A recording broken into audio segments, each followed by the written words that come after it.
Hello and welcome to Elena Meets the Author. This podcast explores how authors create a world that we can escape into. Join me as we demystify the magic that keeps us turning the page. I'm pleased to introduce Rochelle Weinstein, bestselling author of 7 women's fiction novels, including This Is Not How It Ends. With Rochelle's 8th novel, We Are Made of Stars, releasing on February 25th. Rochelle, your latest novel has got everything. Characters who are hiding things, bad decisions, flawed, interesting people who love each other, betrayal, redemption, and the setting is heavenly. The story takes place at an idyllic inn in North Carolina, where guests stay for a week. The chef prepares delicious 5-star meals and serves them at one community table, so everyone gets to know each other pretty quickly. So not only was I captivated by the various characters and watching their dramas unfold, but the charming inn where it all takes place sounds like the perfect getaway. A brief Amazon plot description for listeners. At the Vita V Inn, Renee and Jean-Paul de la Rue face the daunting decision to close their beloved home for good.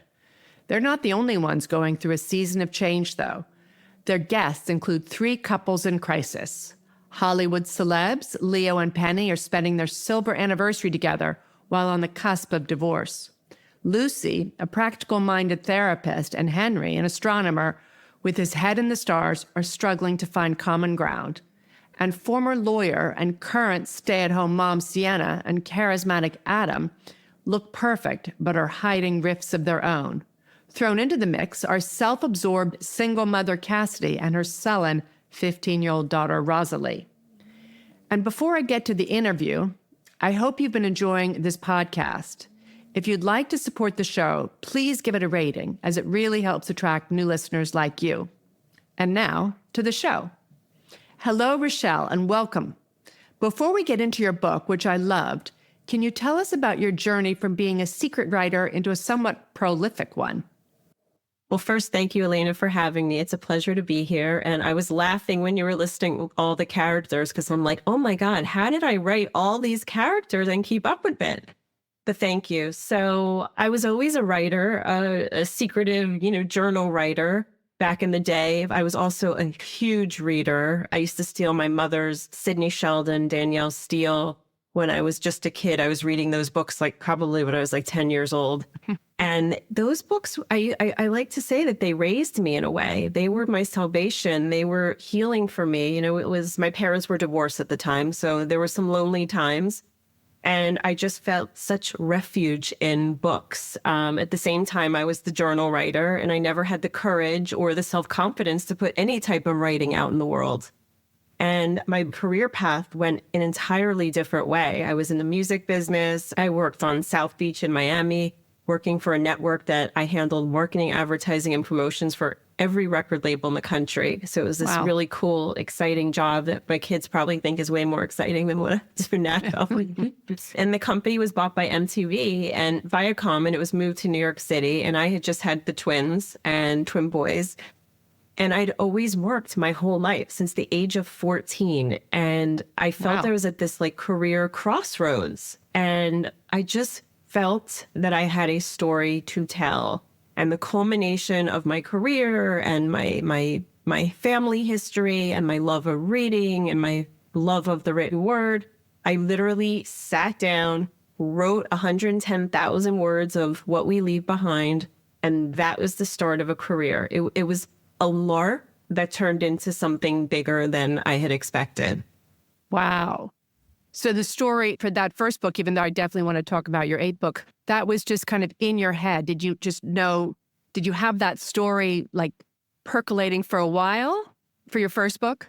I think a lot of it is, there's a lot of fiction and nonfiction to my first novel. A lot of it is my own self-discovery and the way I dealt with my parents' divorce and the way I dealt with the men in my life and what I learned from years and years of work on myself. And I had a message that I really wanted to share with the world, what I learned. And I felt like if it could help another young woman navigate through some losses and feelings of insecurities and abandonment. And I just basically fictionalized all these really deep feelings into a story that was I made it entertaining. Right. I made the difficulties of my youth entertaining and a lesson.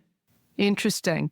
Well, I love Judy Bloom, She raised me mentioned. also. Yeah. Yeah. And she also lives in Florida, I think. Yeah. You live in She Florida. has a bookstore in the Keys. I definitely want to visit it. Definitely. I have a question. So of these 8 books, is there a common theme or thread to all 8 of them?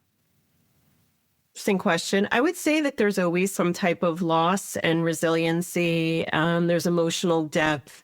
There's something that acceptance, and there's always a gray area. I like to explore the gray area. I'm not a very black and white person. I see things in shades of gray, and I think that the world we're living in today, we're so quick to judge, and I like to portray stories where we can see all sides and be able to show a little bit more compassion for the people around us. That's very good. Even Adam? No, Just not so much Adam. I did try to redeem Adam a little bit. Did you? I missed that Some part. people, well, it's probably not even noticeable. Adam. Anyway, I read that the working title of this book was The Inn, and you described it as The Big Chill meets 9 Perfect Strangers. Can you elaborate on that? It's so funny because as the iterations of this book have developed, now I like to say my elevator pitches, 1 week in summer, 8 lives forever changed. Think White Lotus meets Virgin River. So I felt like that was a much better. I don't even know if White Lotus was even out when I was writing this book and using comps, but I think that was a much better way of describing it. That's a good one. These couples that seem perfect that are hardly perfect. No, but no one's perfect. We know that. No one's perfect. Yeah, exactly. Yes, I do. So where did you first get the idea for this story? So I live in South Florida, and we spend our summers in the mountains of North Carolina. And starting at the age of 4, my single mom, she was head of Girls Hill at a sleepaway camp in Hendersonville, North Carolina. So that was my first foray into North Carolina at the age of 4.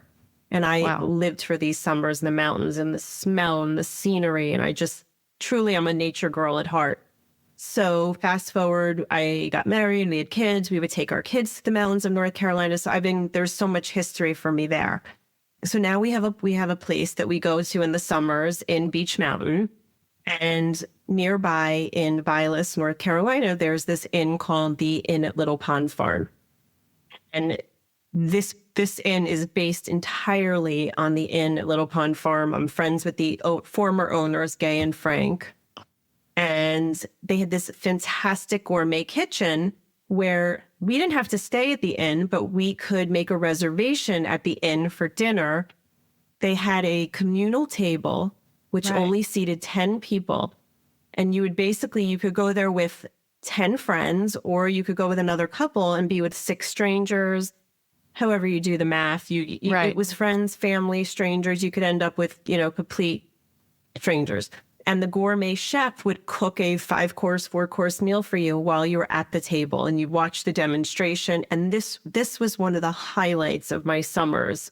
I've done it with my family. I've done it with my best friends. And what's so incredible are the seeds that are planted at this table when you're with I was fascinated by the interactions between the strangers and what you could learn and what you could find out about people and the connections, or the people who, didn't like each other. Right. And I decided that I needed to write a story about the dynamics of this table. Fabulous. The connections and the secrets and the history that's involved, and the beautiful and delicious food.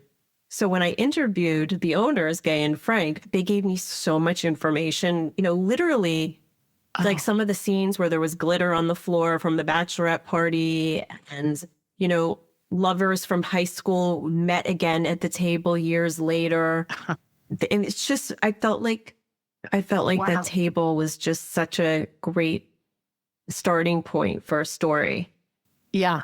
A lot of it happens around the table, and you really get the feeling of this delicious food from Jean-Paul, the chef. And also you get your love of nature comes through with all those hikes they're going on. How about the whole love of astronomy? Is that something you're interested in? No, not at all. But I did some research on that. You know, one of the characters is an astronomer. And the idea of we are made of stars, and if you read the book and the readers will learn about this, is that we're all connected and we all come from, you know, Carl Sagan says we all come from, you know, the Big Bang Theory and from stardust, and not to get too astronomy driven here, but I felt like the table itself was like a metaphor for, you know, the sun. And the characters were like the planets orbiting the sun, or stars orbiting the sun, or the moon. I just felt like they gravitated around this piece and it connected them, or it exploded around them. I viewed the whole star piece as just a metaphor for these relationships. I feel like there's something bigger than all of us, and or we're all connected somehow in big and small ways. Right. Okay. And now I wanted to ask you if you would just mind reading the chapter 1. All your chapters are nice and short, on most of them. Okay, so the first chapter, just so readers know, the book is divided into 7 parts by the 7 days of the week. So, and we get a nice menu at the beginning of each part, each day. So the first one, is chapter 1. Jean-Paul. He tells himself it's going to be an extraordinary week. The trumpet mushrooms he chose at the farmer's market are fulvous and brown. Their nutty flavor fills his nose. Leafy greens glisten under the faucet. He whispers it aloud, an extraordinary week, because if he says it, it must be true. Shutting the water off, he reminds himself the inn is an extraordinary place, and the guests about to converge are spices on his shelves, a medley of flavors. A thrill courses through him as he towels his hands, his eyes lingering on the fresh cheese they picked up for the croque-monsieur bites. For the roasted leg of lamb, he swapped out the cauliflower cream for the classic French juice, his wife's favorite. These little gestures please Renee, earned him a nod. The guests will arrive soon, traveling up the lengthy drive that winds through the wispy grass lined with spruce and hemlocks toting their individual tails. As he prepares meals in the gourmet kitchen, Renee coaxes those stories out. Jean-Paul and Renee are a formidable team. They've turned their brainchild from all those years ago into a charming bed and breakfast nestled in the rolling hills of Bylas, North Carolina, where each week 8 guests check into the stately farmhouse. They named her Vista V, French for live your life, because they were living theirs. Could this really mark the end of an era? Renee finds him in the kitchen, the evidence of their sleepless night marking her hazel eyes. Delicate strands of silver thread through her brown curls, but she's as beautiful as when they first met. She catches him staring, and they exchange thin smiles. When she slipped the blanket off their tangled bodies this morning, she's careful not to disturb him, but he was awake, replaying their difficult conversation into early dawn. The decision weighed heavily, more so on him.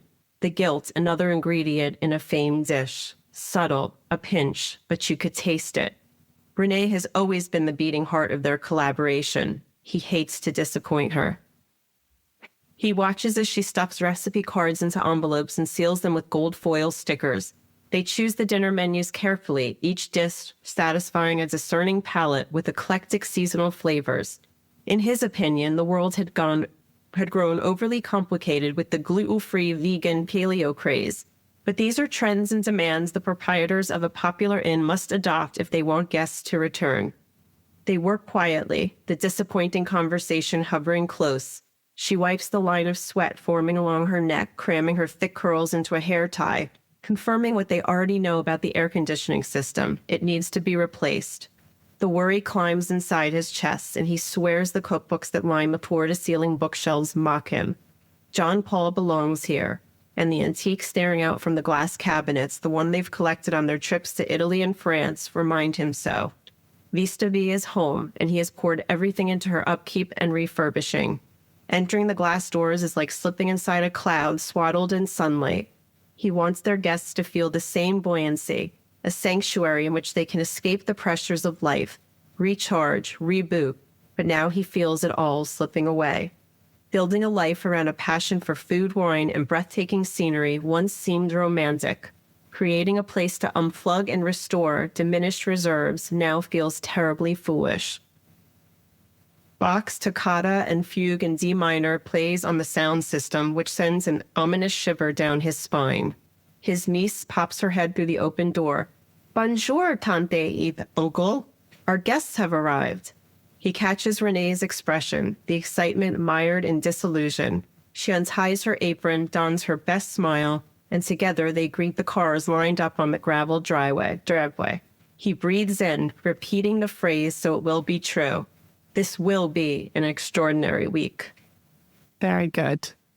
So we've already got a bit of tension here, and then the tension just builds and builds with all the different characters and then the interconnections. I'm wondering if there were certain characters that appeared to you at the very beginning, because you've got, I guess, 11 characters total, the 4 couples and then the three of them.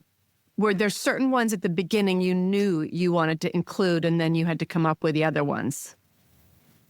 This idea has been percolating for a while, and in fact, I wanted to write this book before I wrote my last book, What You Do to Me, and I had already just really defined the characters. So when I had sat down to finally write it, I knew that these were my characters. I knew I wanted to do a mother-daughter dynamic. I knew I wanted couples who were best friends from college, reliving their youth at the inn. I knew I wanted some celebrity to like shake things up. And I knew I wanted to sort of have Gay and Frank as Renee and John Paul. Right. So I was really clear about these characters. All of them. Yeah. And you should see, I actually stapled 6 giant poster boards together, and I cut out like pictures of like celebrities from like People magazine, just because I'm very visual and I need to just see somebody just to describe like a face, an eye, the curvature of their chin. And I literally glued the pictures at the top, and then underneath like 6 poster boards. I wish I could show it to you. I had index cards for each day and each character and their arc and their goal for a specific scene. It was life size, and it was crazy. Like that was how I had to keep up with. I kind of believe you, because I was going to ask you how you mapped it all out. I had to see it visually. And were these characters modeled after like movie stars that we might like? Did you have a idea of a movie star for Leo, or? Well, it's George Clooney. I don't no, really. Was... It's funny because the characters that I pulled out of like People magazine like 4 years ago, are maybe different than who I would have envisioned today. But Leo was Rob Lowe, like a little older, like Rob Lowe. And I had Blake Lively actually as Sienna, but now seeing all her troubles, I think people might not be thrilled to see that's Blake Lively. Wow. I so understand the Leo as Rob Lowe, because you talk about how he can't help but be charismatic. He just looks at people. He just has this look, and he's not trying to do anything. It's just this magnetism that Rob Lowe has. Oh, interesting. And then, did you have a particular fondness for any of the characters? Just because I'm nosy, and I'm thinking who it might be. Well, it's funny, people say like, "Who's your favorite book? What's your favorite book? What's your favorite character?" And I'm like, that's like asking who your favorite child is. But I loved writing Rosalie. There's something about writing like young girls. Like I think something really pivotal happened to me at the age of 15, that I'm like stuck in this youthful 15-year-old girl's body, and I can capture that voice. But I loved writing Rosalie. I loved writing Penny and Leo. Yeah. And I enjoyed the other ones, but you get attached to certain voices. Exactly. And what about a scene? Is there a particular scene that you really love writing? I enjoyed so many scenes in this book. I loved the conversation at the table. I loved the unpeeling of the onion at the table. I loved the last scene. I loved the last scene of the book. That was so much fun to do. I loved Sienna and Lucy in the wine cellar. I think that the scenes that are just the most emotionally charged, I loved so much. It wasn't just the scenery, it was the emotions involved. And when you're writing, does it just flow? It sounds like it's kind of a very fun process for you. You don't struggle. Sometimes it flows and sometimes I have to walk away. You know, a lot of us writers, we talk about writer's block, and I don't typically get writer's block, but I do have this moment where it doesn't flow. And I just know that I have to walk away from it. You know, I need to go for a walk. I walk my dog, or I just stop writing for the day. And I often say when I teach my classes, sometimes, you know, a lot of authors say you have to write every single day. And I believe that some days are writing days, but some days are thinking days. Like some days you really have to think about your character, then you have to strategize like on physical paper and see your story. And you're still working, even if you're not writing, basically. Right. Yeah. Yeah. Okay. What kind of research did you do for this story?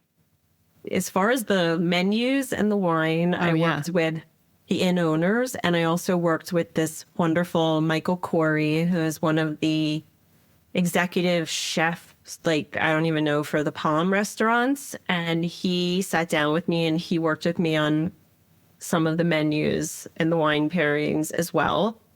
I had to do research on astronomy because it's just never been something I was really overly interested in.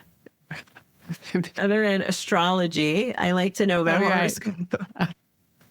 I'm the same. And then, you know, there was I had Gay and Frank to give me all the background on the inn and the history and just even like the flooring and the tiles and the colors of the building. They provided everything. And that inn still exists. The inn still exists. It's called the Inn at Little Pond Farm. It's changed hands. I don't believe they're doing the dinners anymore. I believe it's just an inn. You know, and in the book, the inn, you check in for a week. Yeah. But in real life, you don't have to check in for a week. You can stay for 2 days, 3 days. They're a little more flexible. Exactly. Yeah, that was all kind of magical. The fact that they were there for a week and it was always transformative, and sounds like there was always a bit of combustion and then breakthroughs. You have some wise lines I'd like you to elaborate on. People aren't always bad, but their decisions are. Is that kind of to do maybe also with when you say you see things in a gray way? For sure.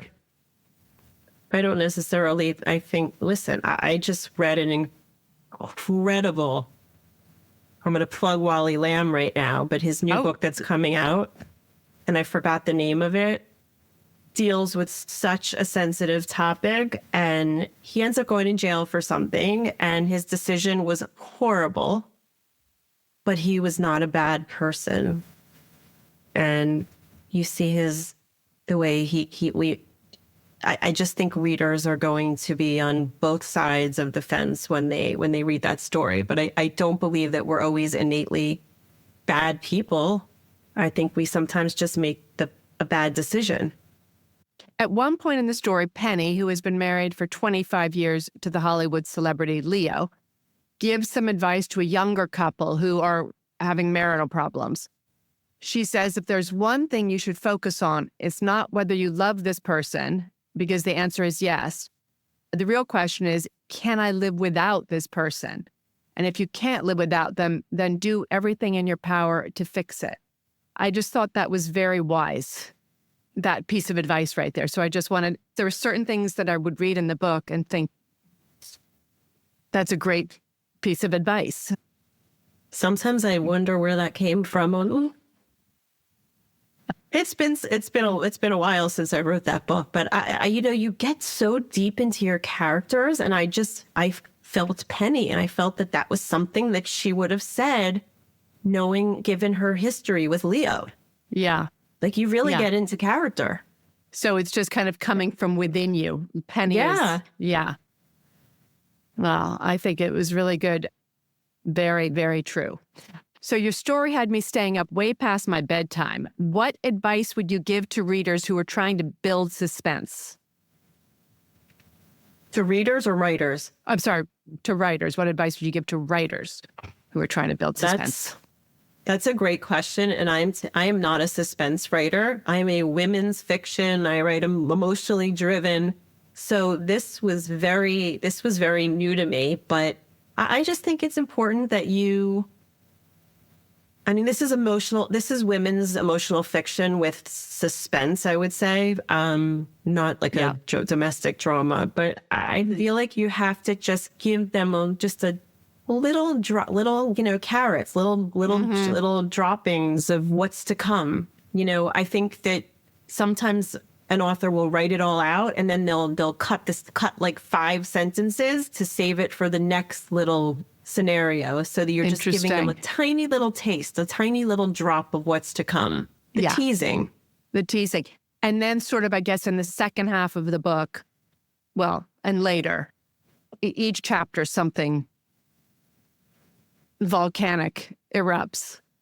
Yeah, I remember editing with the editors, and I came across a line and I was like, no, we have to lose this line. It's giving too much information.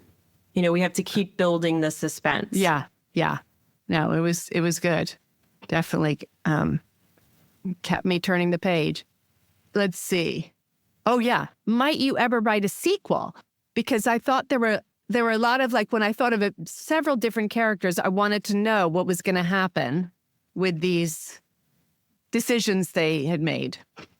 Never say never. None of my books are part of a series. They're all standalones. This one definitely lends itself to what happens with Rosalie and, I don't want to give anything away. Yeah, I didn't want to give anything away. Yeah. That's the thing. Yeah. There's so much. Yeah. So this is a possibility. Okay. For sure. So I know, because I watched I think you're working on something else now, another book. I turned in my 9th book. Oh, you've turned in your 9th book. I turned in my 9th book 2 Fridays ago. It's, all I can say is it's an epic love story.